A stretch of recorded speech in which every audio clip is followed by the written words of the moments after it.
This lesson is going to be on uniform fields and graphing uniform fields along with their potential, both in a gravitational field and an electric field. I'm going to start with review. It might have been a while since we've seen this. So just going back to the universal law of gravitation and Coulomb's law, solving for force, we end up with two equations. For gravitational force, it's gmm over r squared using the inverse square law. For electric force, it's kqq over r squared. But we also can recognize that if we're in a uniform field, which we're going to focus on today, we can just simplify our gravitational force to be equal to the mass times the gravitational field, right? Kilograms times newtons per kilogram. And similarly for the electric field, this should be an E right there, you have electric force is equal to the electric field times the charge, or QE, where M and Q are kind of similar variables, where one holds a mass, one holds a charge, and G and capital E are similar because it's the gravitational field, which is newtons per kilogram, and the electric field for E, which is newtons per coulomb. The main difference here is that in gravitational force, it's always attractive, so technically we either like to use G as negative, but there might be a negative in front of there. We kind of neglect that, knowing that it's always attractive. But for electric field, there is no negative because the negative is dependent on the electric field itself and the nature of the charge in that electric field. So are you in a field made up of a positive charge or a field made up of a negative charge? And that's going to determine if you're creating a outwardly facing field or an inwardly facing field. And that's going to affect the motion or the force acting on the charge inside of that field, depending if it's positive or negative. So going back again to the definitions, the drawings, and everything, the gravitational field is the force a mass would feel if it were placed there, but the IB definition you want to be remembering is the force per unit mass experienced by a small point mass placed at that point. And using the equation of Fg equals mg, we also get G is equal to Fg over m, or in a non-uniform, it cancels out the m, giving us Gm over r squared. Electric fields is very similar, right? Fe over q, kq over r squared. In a gravitational field, for the most part, we deal with only one gravitational mass, or one mass that's producing a gravitational field, though multiple masses could as well. In an electric field, it's a lot more common to see multiple charges, or what we're going to look at today in a uniform field is two parallel plates producing a uniform field. If you remember, this is a uniform field because the spacing of the lines are equidistant. So since the electric field lines are equidistant, we have a uniform field. Now, the equation for work or energy, for specifically, this is like gravitational potential energy, mg delta h. I'm using delta w because later we're going to look at a graph looking at work versus height, or work versus vertical distance. And this only occurs in a uniform gravitational field where G is uniform. And that's why we can do this. Otherwise, it gets a little bit more complex. Similarly, in a electric field, W, or delta W, which we call like the work due to the electric field, is QE delta D. Very similar to mg delta H. Q and M are similar. G and E are both fields, and H and D are both distances. Again, this can only happen if E is uniform. The electric field is uniform. Otherwise, we're going to have to look at more complex mathematical calculations. That doesn't show up in SL, it's only in HL, we'll see that. So we can stop here in SL. All right, now potential is a concept that we first looked at the end of last semester, and it is the gravitational potential at a point in a gravitational field is the work done per unit mass. The focus is work done per unit mass in bringing a small point mass from infinity to that point. This definition is going to make more sense when we do it in HL, but trust me, this is like the IB definition. And for electric potential, it's the very same, except we're just exchanging per unit charge. We're also working on a small positive charge. It's acting on a small positive charge. There's no negative mass, so we don't need to say that in the gravitational potential definition. But it is moved from infinity to that point. And since it's work done per unit mass, we're taking this top equation, right? And you divide by m. That's what we're doing here. So we take delta W, divide by m, and we end up with just g delta h. And this is our work done per unit mass. This is joules per kilogram. And this is our potential. I'm going to write it over here because there's going to be a reason for me later. And again, this is only going to occur when g is constant, when g is uniform. Otherwise, we're going to have to plug in some values and it's going to change and it gets more complex. Its potential for electric potential, I'm going to write it over here, is again, you take the work done, you divide it per unit charge, and we end up with E. Oh, that should not have a Q. This is supposed to cancel. There's no Q right there. It's just E delta T.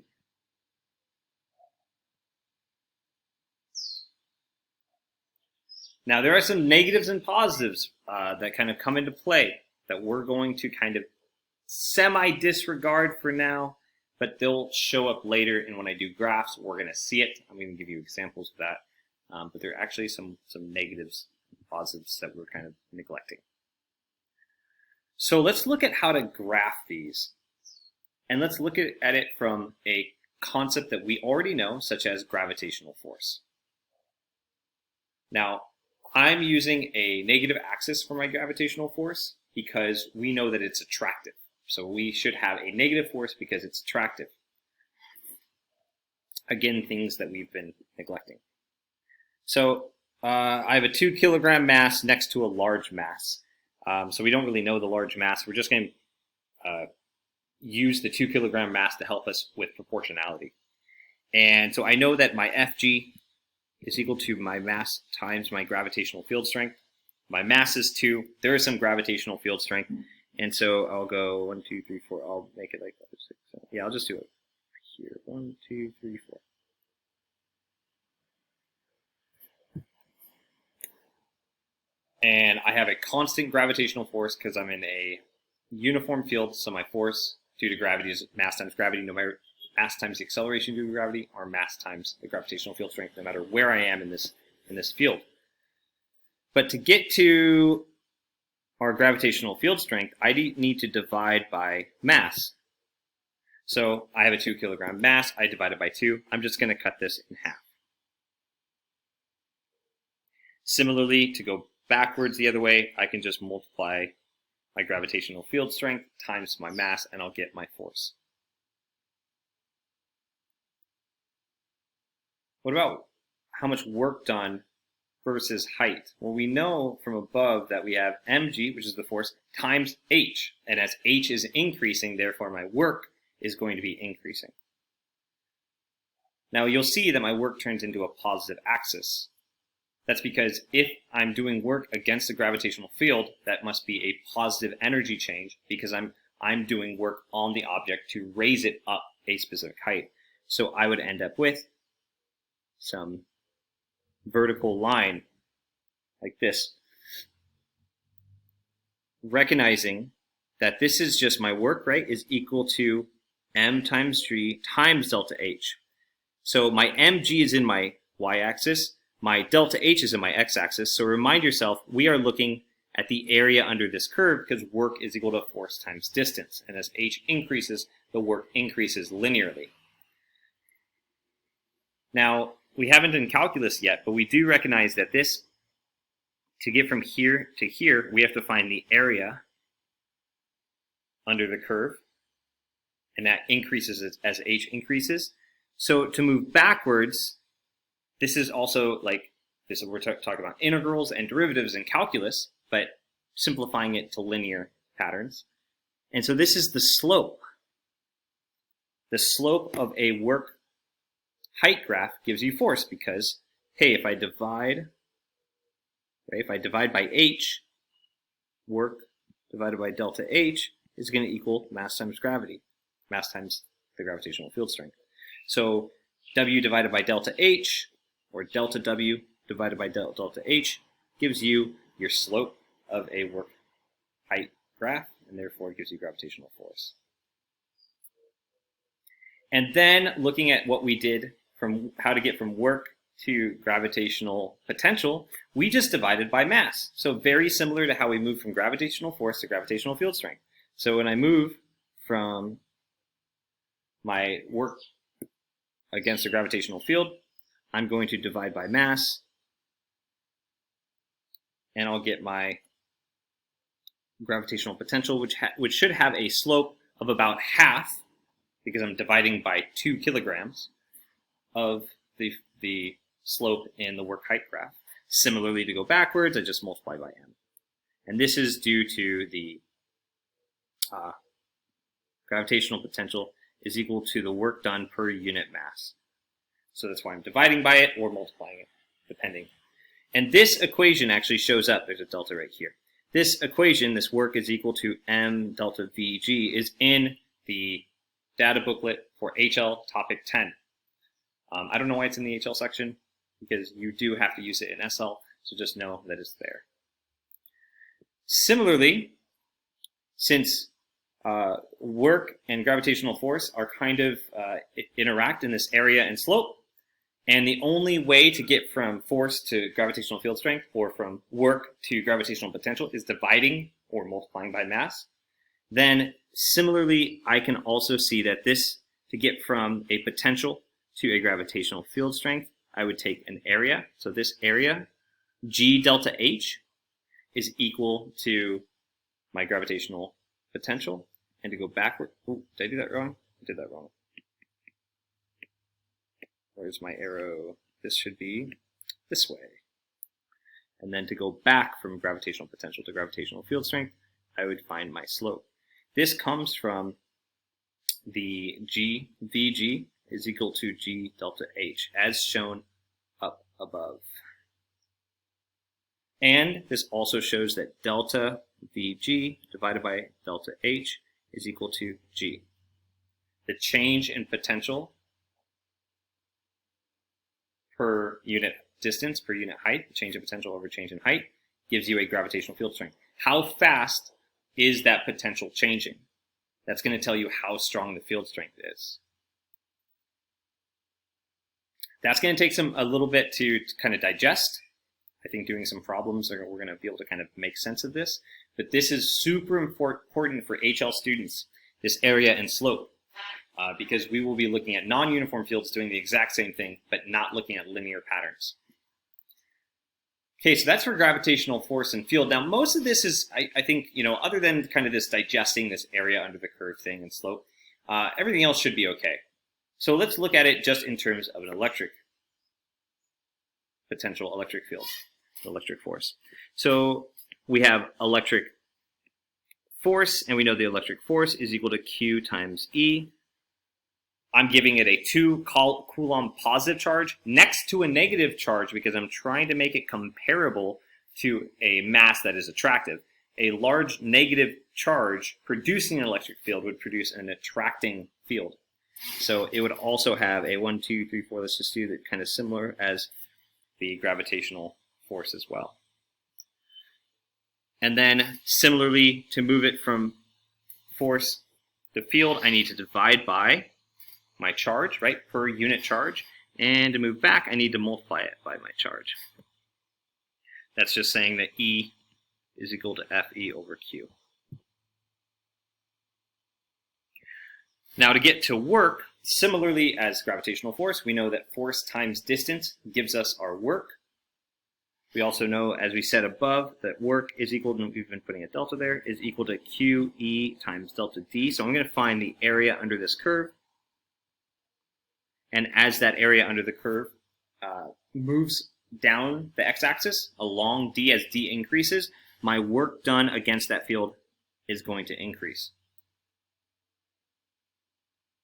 Now, we've kind of done some problems here, or some issues that you might say. It's like, wait, I'm finding an area under a negative axis. So why is my work positive? And this is going to be kind of hard to see. Like, technically, maybe I should be in the negative axis, but I'm seeing this as I'm moving against a field. My field is negative, and as I increase my distance from my negative charge, I have to do work on the object for it to move against that field. Same way that in a gravitational field, when you lift an object up from Earth, I am doing work against that field, so my work would be done positively on the object. And this will become more useful when we see it in practice, and when you actually use your like scientific thinking to conceptualize why it's positive and why is the object gaining speed or losing speed, and then you're going to have to kind of decide that. I could have done both of these in the positive axis, and we would have ended up with kind of the same thinking, where you have to use your kind of scientific thinking to proceed. Okay, this is the work done against the field, and then as we said that the area under the curve will take us to this work done, so this is area, and then therefore to go backwards, we're going to find the slope. And remember, slope would be equal to like delta W over delta D, which is just QE, which is my force. All right, QE delta D, to get to potential, I just need to divide by Q, as we did in this situation. I divided by Q right here. So similarly, here we're going to go to get this way, we're going to divide by Q. And to go backwards, we multiply by Q. And we end up with, since we're dividing by a 2 Coulomb positive charge, so I'm dividing by 2, then my slope should be half the other one. And then similarly, as we did in the gravitational potential and gravitational field, the only thing that is different is you're missing the mass. And so, where are we at? Yeah. So I can use my red and I go, okay, when I go down here, this is my area, and this is my slope. I realized just now I never put in this graph. We already divided it by 2, so this should be half. So that's why the area under the curve is half, therefore the slope should be half. So our slope of our potential distance graph is equal to our electric field, and that is a change in electric potential divided by a change in distance is equal to our electric field. Similarly to how the slope here, so let's just erase this and say the slope of this graph is the change in gravitational potential divided by the change in distance as well. Vertical distance height is equal to our gravitational field strength. That is similar to our equations up here, right? Where if I divided delta D on this side, I would get E, and if I divided H on that side, I get G. Now, one thing that we should be aware of is why, if I'm finding a rate of change of a slope, or rate of change of this graph, which is a slope, and it's positive, why do I end up with a negative value up here? So technically, there is a negative in front of these two. Now, in SL, we're going to focus on a very conceptualized nature. We don't really need to know where that negative comes from. And so I'm going to explain that to you conceptually. When we get to HL, we'll get to the mathematics of it. So let's look at our first situation and try to explain where this negative comes from. And let's use Earth as an example, which could be very similar to a large negative charge or moving away from some negative value. Again, we have to assume this is a uniform field. So G, right, is like 9.81 newtons per kilogram.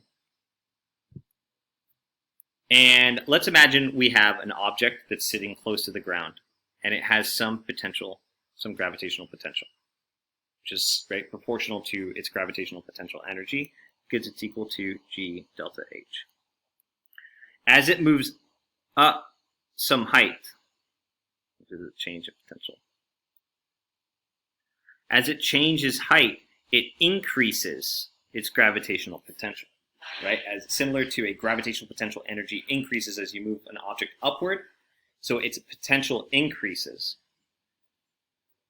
And as its height increases.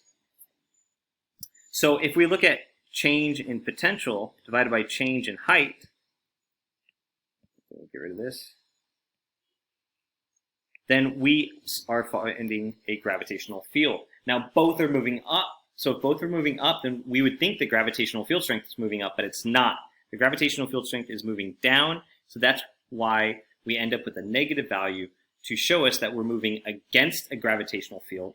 That's why our potential is increasing, or our potential energy is increasing. And that negative needs to be there to kind of make sense of that. Similar, it's the same exact situation for if we're moving away from like a negatively charged plate. So I'm going to let you kind of think through this. Now let's imagine we're next to a positive charge. We don't have such thing as a negative mass, right? So we're just imagining there's a positive charge. So almost like I want you to imagine that there's like a plate right here, and we're going to move up some distance. What is my potential here, and what is my potential here, and what is my field strength? Which way is it? So that's what I'm going to ask you to do. So I'm going to ask you to kind of sketch these graphs. Pause this video, sketch those graphs. So to first start with this part before I show you the graphs, we do know, since this is a positive plate, that we have an outward facing electric field. If it's an outward facing electric field and we plop, let's we imagine that we plop a positive charge here, what direction is it going to go? What's going to go upward, because this is our electric field. Our electric field is pushing our positive charge upward. Now, it's important to know that positive things, positive masses, positive charges, they always want to move from high potential to low potential, both in gravitational and electric fields. Masses want to go from high up, high gravitational potential, to close to the ground, low potential. And charges do want to do the same thing. It's just dependent on if there's a positive charge around it or a negative charge around it, or if the plate's positive or negative. So this change in D, we are moving away, and so we are actually decreasing our potential.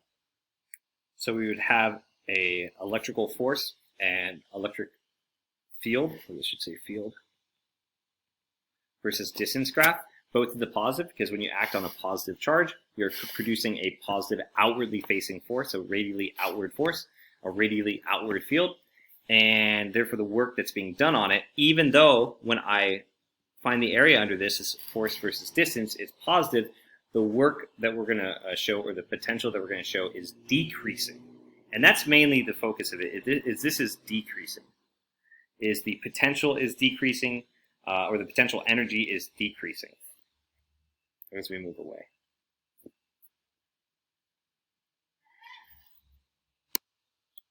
All right, let's go to a practice problem. An electron travels across a parallel plate and passes through a potential difference of 200 volts in 20 centimeters.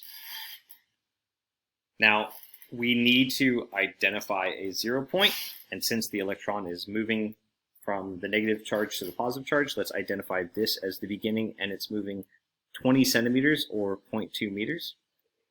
We also need to identify a change in potential. We know our change in potential is equal to 200 volts as we move from the 0 to the 0.2 meters. So I could easily, it doesn't matter what numbers I choose, I just know they need to be, there's a difference of 200 volts. So let's say this is like 100 volts and this is 300 volts. Like I said, it doesn't matter. But we do know that the positive side has higher potential than the 100 volts. So let's draw a graph of the electric potential according to what we decided to be our 0, right? This is our 0, and that's 0.2 meters. So I start off at 100 volts and I go to 300 volts, right? So I guess according to mine, that's what I'm doing. Ooh, I'm using volts instead of electric potential. The units for electric potential are both, right? This is either joules per coulomb, But eventually, we'll also use this, and we'll start using the word volts. It does make it easier. There is no gravitational potential. It's just gravitational potential. There's no better word for it. And this is D. So now, according to my graph, I decided to start at 100 and go to 300. So mine actually would be like 1, 2, 3. This is 100 volts. This is 300 volts.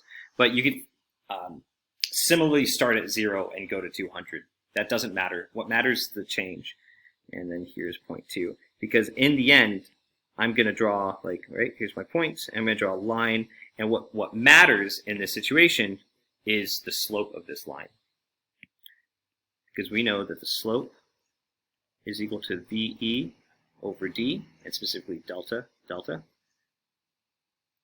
And so I want to draw my electric field because I know that the slope of my potential distance graph gives me my electric field. But I also know as I'm moving from 0 to 0.2 meters, my potential difference is increasing, but my field is decreasing. So my field, I'm sorry, not my field is decreasing. My field is moving in the opposite direction. And since it's moving in the opposite direction, it's going to have a negative, which signifies that I should have a negative right there, which shows up in the data booklet. That equation shows up. So it's really the negative rate of change of potential. And so I would end up with some value. But it's my slope, right? So it's 200 divided by 0.2. So this is 4,000. 4,000 newtons per coulomb. Negative 4,000 because it's moving against my movement from 0 to 0.2 meters.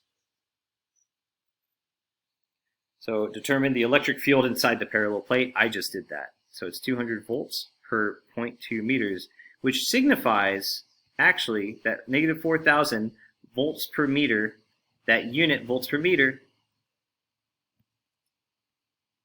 is the same as newtons per coulomb. And if you want to look at the units inside it and show why it is, you can do that. But that is true. And so volts per meter is good to remember. Let's calculate the work done on the electron in both electron volts and joules. We can start with the easy one. We'll start with electron volts, which sounds like it should be hard. But this electron volts, it's the amount of energy that an electron gains by moving through 1 volt. That's 1 eV. How many volts does it move through? 200. So this energy is 200 electron volts. Because it passed through 200 volts. Now to find it in joules, we have work is equal to Q times delta V. And we know Q is an electron, so this is E times delta V. And this is if we do it in joules. Hey, look, EV, this is where it comes from. So this is just 1.6 times 10 to the negative 19th coulombs times 200 volts, which is 200 joules per coulomb. And so we end up with 3.2 times 10 to the negative 17th joules.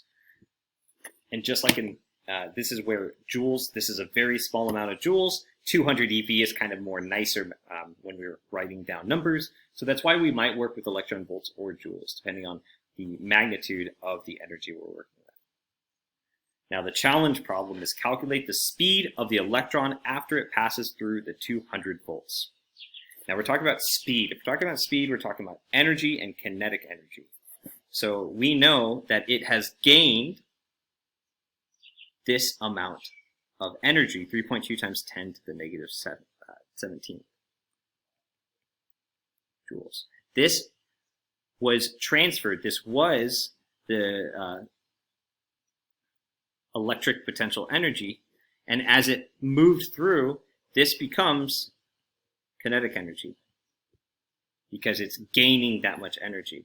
So this is 1/2 mv squared, where this is the mass of an electron. I'm going to pause right here and say, how did it speed up? Because the field is pushing against us. How did the electron move through a field if the field is acting against it? And that's because this electron has a negative charge. So negative charges will move against the electric field because the electric field is the direction that a positive charge would feel a force of. So the electron, which has a negative charge, would feel an opposite force. So it's going to feel a force against the field. And then you might think, but wait, you also said that charges like to go from high potential to low potential. And if that's the case, then this should go 300 to 100. And that's where positive charges like to go from high potential to low potential. Positive masses like to go from high potential to low potential. But negative charges, they do the opposite. So whenever you see a negative charge, you're just going to have to flip it around. And we end up with 1/2 MeV squared, where we need to know the mass of the electron, which shows up in our data booklet, which is 9.11 times 10 to the negative 31st. V squared is equal to 3.2 times 10 to the negative 17. It's already peaking over 30 minutes, and if you solve this, you should be able to get the right answer. Check your peers, check with your peers, and I will see you in class.